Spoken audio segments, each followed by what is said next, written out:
Hello you guys, welcome to my channel, or welcome back to my channel. I'm really excited for today's video because in theme of February being Love Month, we're going to be talking about books about love and romance with a romance book tag. First up is a romance book I tell people is my favorite. The first thing that came to mind is Beach Read by Emily Henry.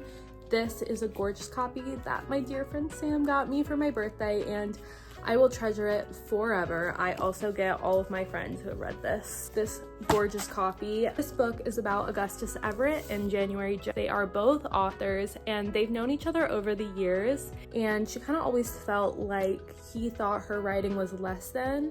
She ends up having to go to her dad's. Augustus Everett is the neighbor. They also strike a deal to get themselves out of a creative rut, and the rest is kind of history. Then we have Normal People, which honestly, controversial opinion, I think that the show might be better than the book, but I am just obsessed with the book as well.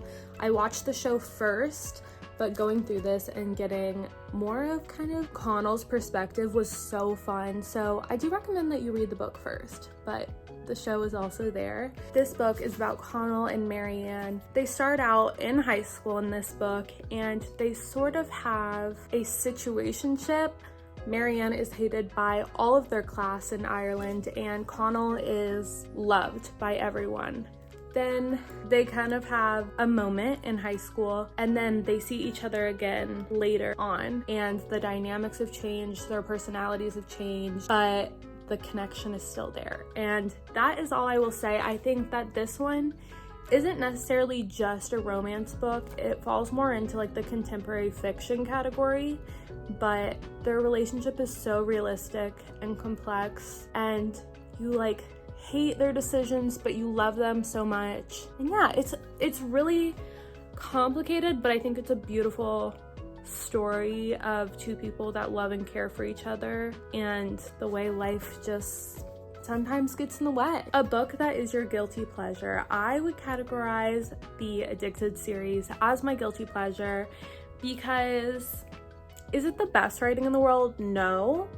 But is the story so juicy? Yes. And you follow in the first book. There's like so many books in the series. There's a spin-off series about the kids of the found family friend group. It is very involved, but you follow two characters in the first book, Lily and Lo, and they both have their own addictions. And it's kind of about their struggles and their friend group and how they're mistreated. It's actually like a really interesting conversation about addiction and how certain addictions are treated as a disease and others are more shameful, and how complicated that can be and where those kind of stem from. We also have in the other books Lily's sisters, the Calloway sisters, and they all kind of have their own struggles that they're dealing with, but it's about their love interests and their family, and I think it spans over like 10 years or something. They're also socialites, and at one point they get their own reality show. They have kids. I mean, it really goes into it all. But yeah, I would say that's my guilty pleasure because the writing is not superb, but I honestly would recommend it if you need something to binge, because I think I read like 14 books out of that series within like 2 or 3 months. So a romance book that everyone loved but I didn't. I have 3 answers, and they're all kind of different in their own way. The first one is a book I DNF'd, and one of the only books I've DNF'd, honestly. Once Upon a Broken Heart. I mean, the cover is beautiful. I do think about giving this book a second chance, but yeah, it just didn't work for me. The writing was a little bit too fairy tale-y. Like, I wish we knew more about the details, but this is about Evangeline Fox, and she's always believed in true love, but the love of her life gets married.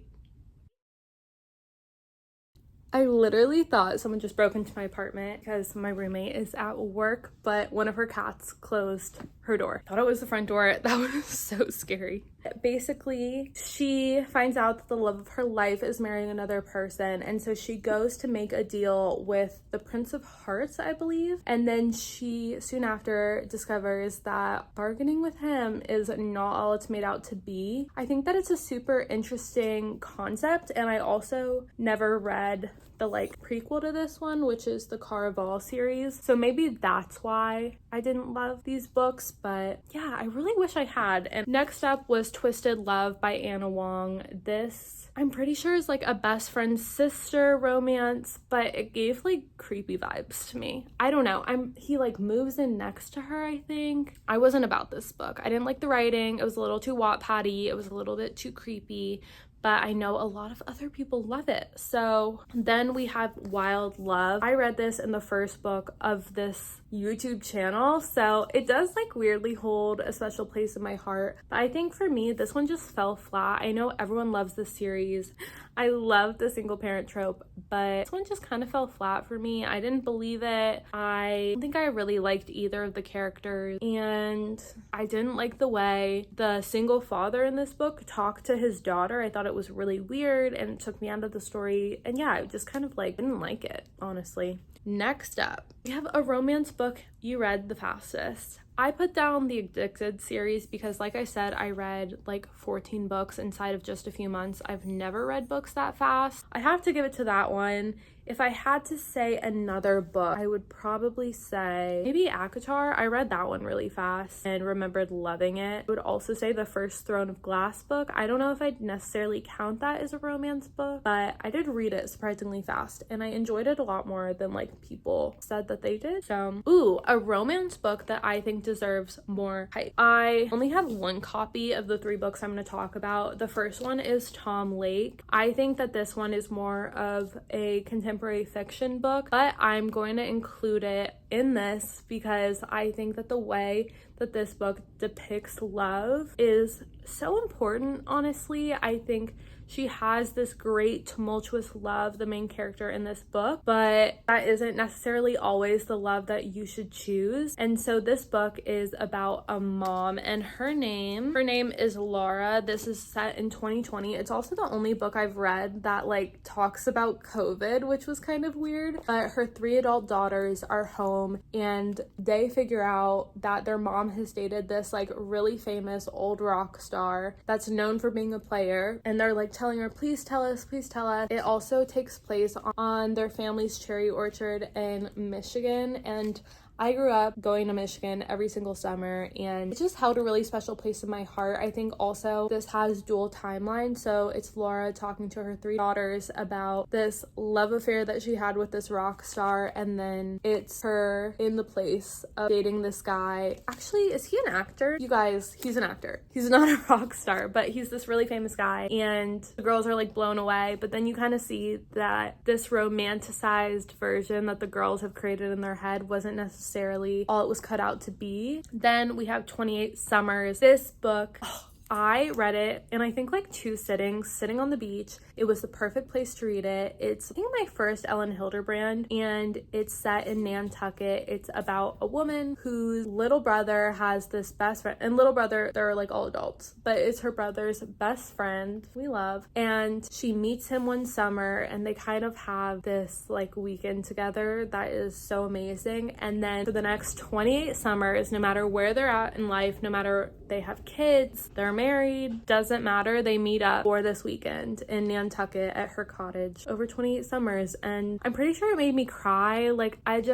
yeah, it gives me chills thinking about it now, and I recommend it to literally everyone. I think you should read it, and I also think about rereading that book a lot because it was just so good. Then I have Daughter of the Forest. This one is based on an Irish folktale where I'm not sure what the folktale is exactly, but the book, her father marries her stepmother, and then stepmom puts this curse on this girl and her 5 or 6 brothers and turns the brothers into swans. And so it's about her quest to turn her brothers back into humans. It sounds really ridiculous the way I'm explaining it, but it was actually so incredible. And she has a romance of her own, but to me it was about like the love and sacrifices you're willing to do for your family, and just like it's also an exploration of self-love and sacrifice. And it's just so interesting because it's also a fantasy book, and so there's all these like very magical elements. There's a romance for the main character as well. A romance book that has become a show or movie. Of course, we have to go with Daisy Jones and the Six. This was my first Taylor Jenkins Reid novel, and I truly loved it. I think that the love story between Daisy and, did they say his name on the back? Yeah, they do. Billy Dune is really interesting, and I think also realistic. And yeah, I think that the way the story is told, interview style, is also super interesting. If you haven't read it, I feel like everyone's read it at this point, or at least knows the storyline, but it's based loosely around Fleetwood Mac, and they're talking to members of the band later in life about their time in the band. So it's also really interesting to see everyone's kind of like conflicting perspectives on what happened, and how so much can get lost in translation. And sometimes love is complicated, it's not pretty. Yeah, I think that's all I can say. Okay, a romance book I have reread the most has to be the Boys of Tobin series. This book series is by Chloe Walsh, and it starts out with Finding 13 and Keeping 13. It's about Shannon, who is a girl whose home life is so tragic, and then she meets this guy named Johnny Kavanagh. He is star of the rugby team. It's based in Ireland, and yeah, they have this moment together. She's like totally focused on her life at home and her brothers, and then they have those two books in the series about Johnny and Shannon. And then there's the second couple, which is the third and fourth book, which is Shannon's older brother Joey and his love interest Aoife, and they have a whirlwind romance. They're also in high school, so it's kind of like crazy how complex their romance is and how many outside things that they deal with. Joey has addictions and things that are super complicated. Something happens between him and Aoife that she's keeping a secret through a big chunk of the book. I think that's in the second book. I don't know. I just find the characters so realistic and so endearing. And again, is the writing superb? No. But is it an incredible read? Yes. I would definitely look up trigger warnings if you're thinking about reading this book series though, because it is shockingly heavy for being considered a YA romance book. I would not consider it YA. I think that the themes in it are way too heavy to be YA, but that's just my opinion. Next up, we have a romance book that deserves all the hype it gets. For these, I just thought about what books I got the recommendation off of Book Talk. It's so popular, both of them are, but they really knocked it out of the park for me. One is Love in Other Words by Christina Lauren. A romance book I usually recommend when asked for recommendations. I will say oh, do I have the first one up here? No, I don't. No, I don't. Of course, Beach Read. Of course, Love in Other Words. But also the ACOTAR series. I think that it's the perfect introduction to romantasy. And it's like romantasy light. Like the world building is just kind of in the background, and then the romance is at the forefront. I think it changes so much and adapts, and it's really gripping and fun. So I would say those three are what I usually recommend to people who ask for recommendations. And I think all of my friends that read or wanted to get started reading, I've recommended one of those three. Also, any Taylor Jenkins Reid I feel like is also really good. A romance that had your favorite characters. I said book 5 of the ACOTAR series, which is A Court of Silver Flames.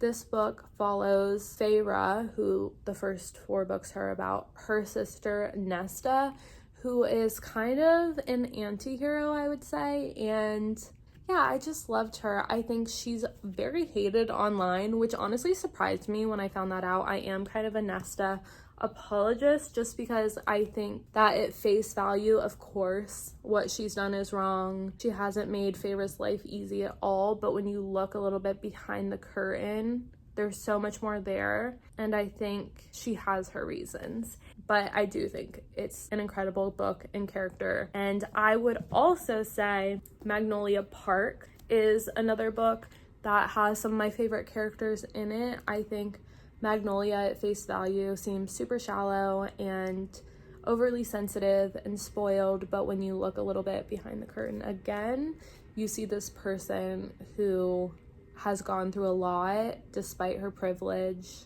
and the world that she lives in, and not everything is as it seems. So I would say those two characters I felt really attached to and I loved a lot. A romance book you wish you could live in. I'm gonna bring Magnolia Parks back because although she's been through a lot, I would love to be a London socialite.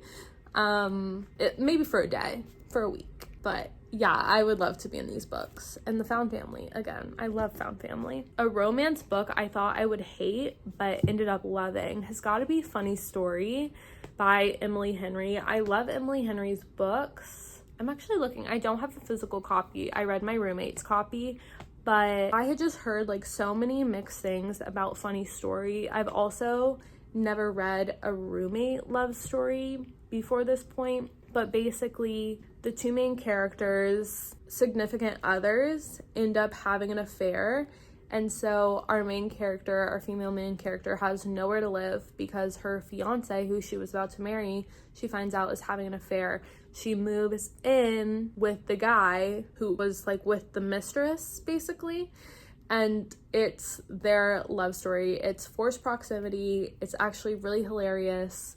And I think, again, it's like very authentic. I loved the book boyfriend in that book.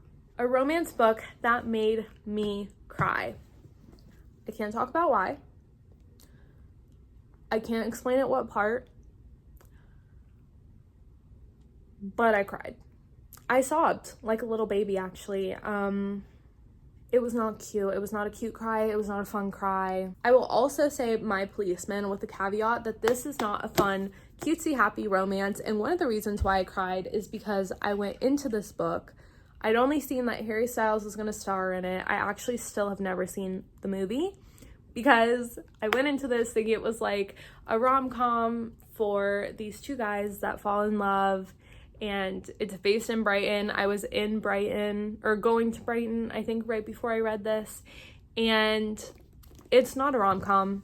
It's not funny. It's heartbreaking and unbelievably painful. And that's all I'll really say, because I don't even know what would be a spoiler for this book because I was so unprepared reading it. I don't know what is common knowledge about this book. Oh my gosh, I was sobbing. And then finally, a romance book I wish I could read for the first time. And you might have guessed it because I brought it up so many times, but Beach Read by Emily Henry. It's one of the reasons why I don't reread this book, even though I really want to. I am so afraid of it not living up to what it meant to me the first time I read it, if that makes sense. But it's just incredible, quite frankly. And I wish I could like erase my brain and have the first time reading experience again, which is why I recommend it to all of my friends who are new readers or haven't read it. So yeah, this was really fun, you guys. I hope that you got a book recommendation from this book that spiked your interest. No, from this video that spiked your interest. And I think what we learned here is that romance or books about love are not always good when they're just easy and picture perfect. Those romance books aren't really for me, which might be why some of the books I DNF'd are the ones I DNF'd. But I hope you enjoyed this video. I hope you got a book recommendation from it. If you have any answers to these questions, comment them down below. I would love to know a book that you wish you could read for the first time, or a book I didn't mention that you immediately thought of when I read the prompt. But thank you guys so much for watching. Please like this video if you enjoyed. You can also subscribe if you want to see more content like this. I have linked or put all my socials in the description below with these lists of questions in case you want to do this too. But thank you so much for watching, and I'll see you next time. Bye guys.